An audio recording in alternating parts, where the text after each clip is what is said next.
Good afternoon, It is. and thank you for allowing me to come up. Here's my question. I'm new to this, Yeah. so it's a new adventure. It's easy. It is. It seems to be. It's better that you didn't hear anything before, because what we said today is the best we've ever said. So,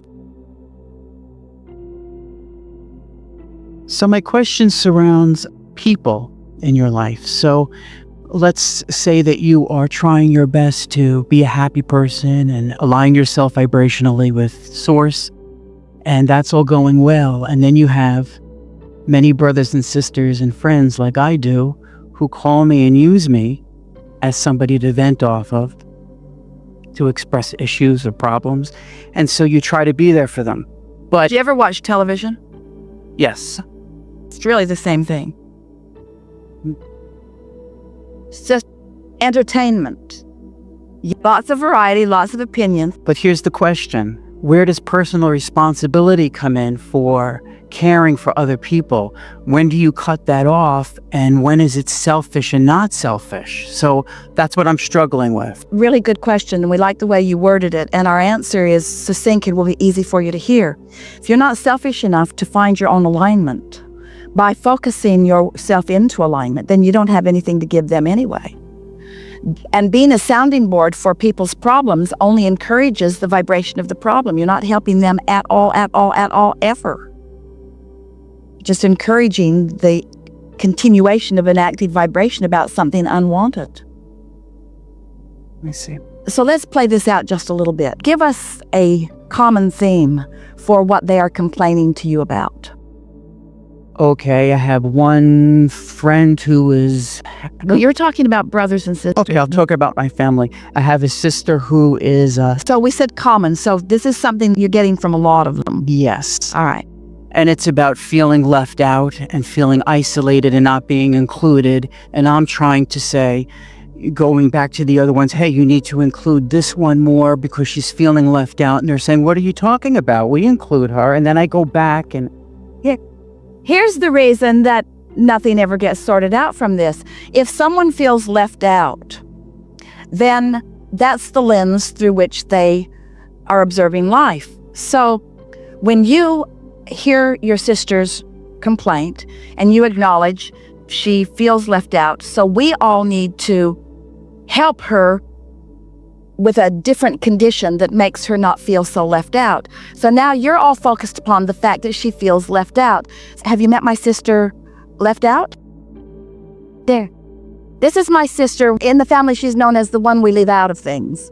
This is my sister. This is the one we try not to leave out of things, but she always feels left out no matter how much we do. This is who my sister is. And this is my other sister. This is my sister who leaves this sister out.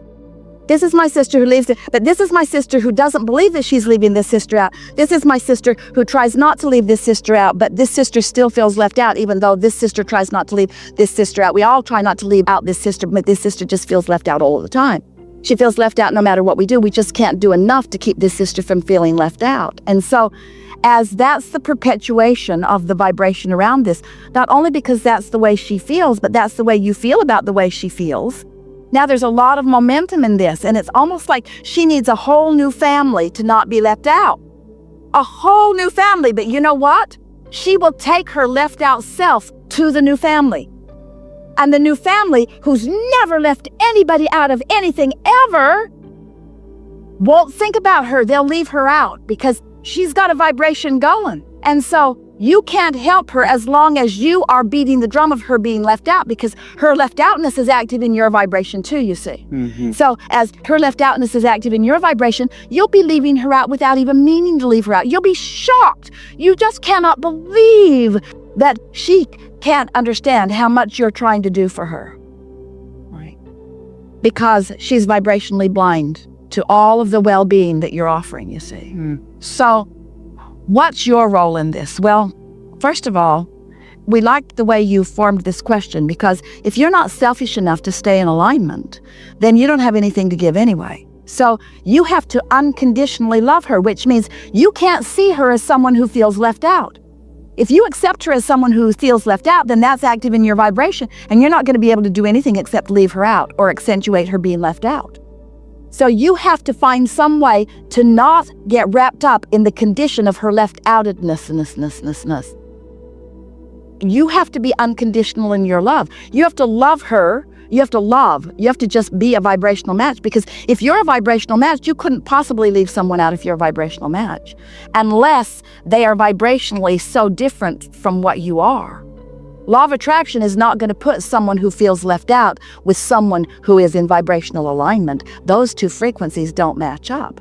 So what she is actually saying to you, in fact, what most of the world is saying to you, and is trying to get you to behave the way you need to be and not be selfish. In other words, they say, don't be selfish and care about how you feel. You must care about how I feel. And we say, did you hear that? You want me to cater to your selfishness rather than my own. Only my guidance system is showing me my alignment. I can't possibly.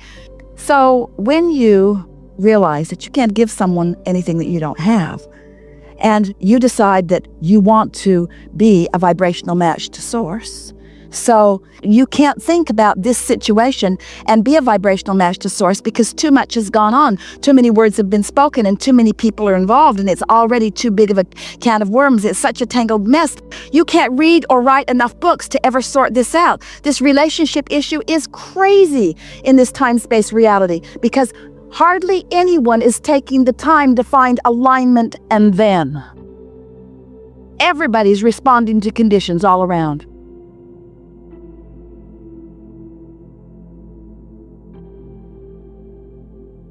You all need to be different, because I'm having a rough ride over here. You all need to be different. I just can't take it anymore. I need a vacation. I need a different family. I need things to be different. We say, you cannot get there from there. You finally got to stand where you are and accept that you've put it all in the vortex. Everything that you want is clearly understood. You've got to find some way to turn those thoughts to the things you want to live. You got to find some way of realizing what you have created.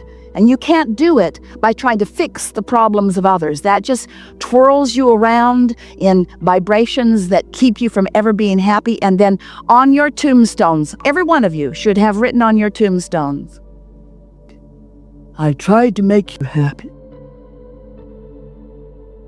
But did it work? No. Very tall tombstone. I tried to make you happy. I stood on my head in every possible way. Nothing that I did made any real difference, because it turned out it was not my job. It was your job. So I wasted my life trying to do your job instead of doing my job. My job is to find love. And if I can't love you, then I'll think about something more general. Easy to find things to love. It's easy to find a feeling of love. It's easy.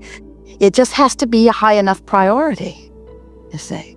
And for most, you don't work too hard at it until you get right up against the wall where you don't have other options. As long as you can call somebody and complain, you probably will. Or as long as you can go to some self-help seminar.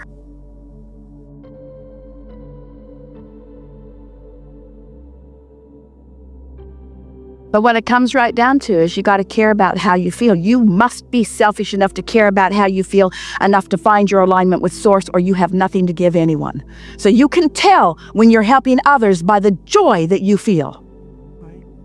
So you walk around in joy. People all around you have problems, and they say, he doesn't care about us. Look how happy he is. If he cared about us, he'd be miserable too. You believe that. All right, we're really onto something. So let's say you have a lot of money. So you share your money with others around you. It's natural, it's easy. And then they say, oh yeah, you gave me $100,000. You could have given me so much more.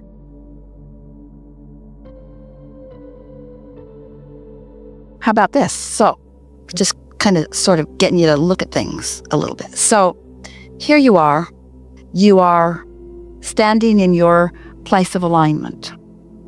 And because you are in alignment, all the resources of the world are flowing to you.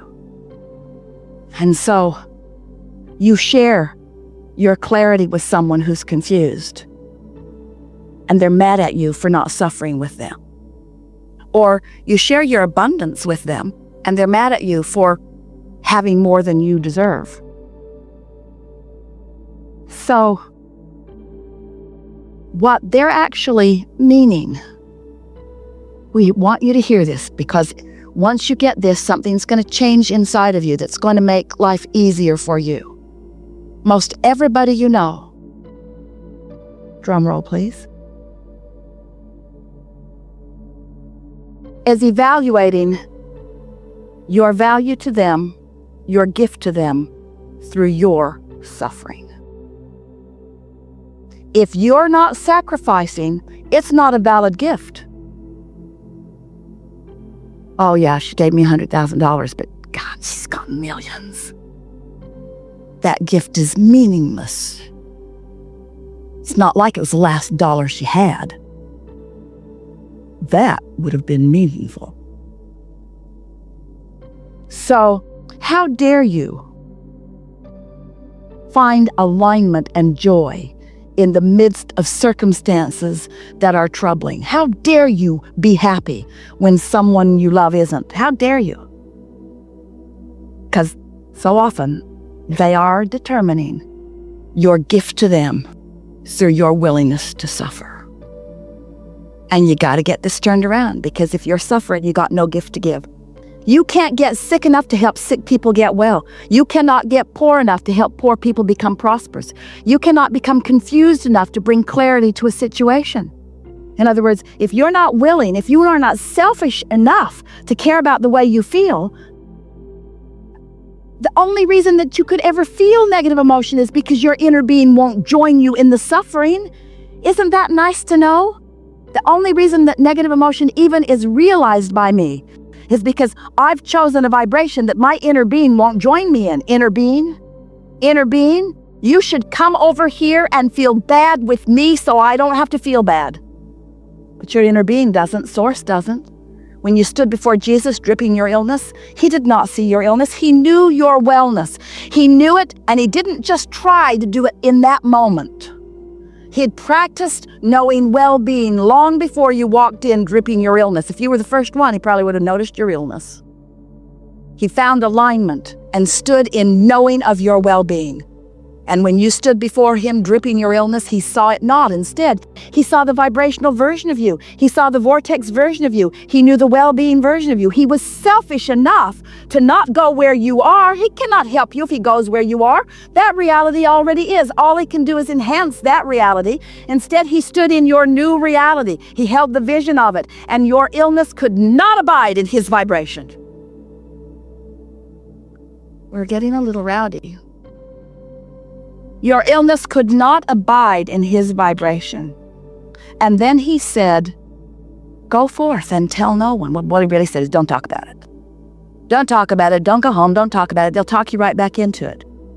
Because reality for them is different than reality is for me. And so you got a choice. You can feel good or bad, period. Never mind the condition, because the condition of what is only the manifestation of the vibration that's been going on. It does not have to continue. You can change the vibration now, no matter what. You can change the vibration anytime, anywhere. You just got to practice it a little bit. And after a while, you can be unconditional in your alignment. You can be unconditional in your well-being, you see. And when you think about it, most everybody, they love you. Your brothers and sisters love you. They love you. They want you to thrive. They just don't like the comparison between your thriving and they're not thriving, but they're not against your thriving. They're rooting for their own thriving. You've just got to stand steady in the thriving and root for their thriving. And you can't sacrifice your thriving in the moments that they're not thriving, because that will lead to not what you're reaching for them or for you. Best discussion ever. Ever.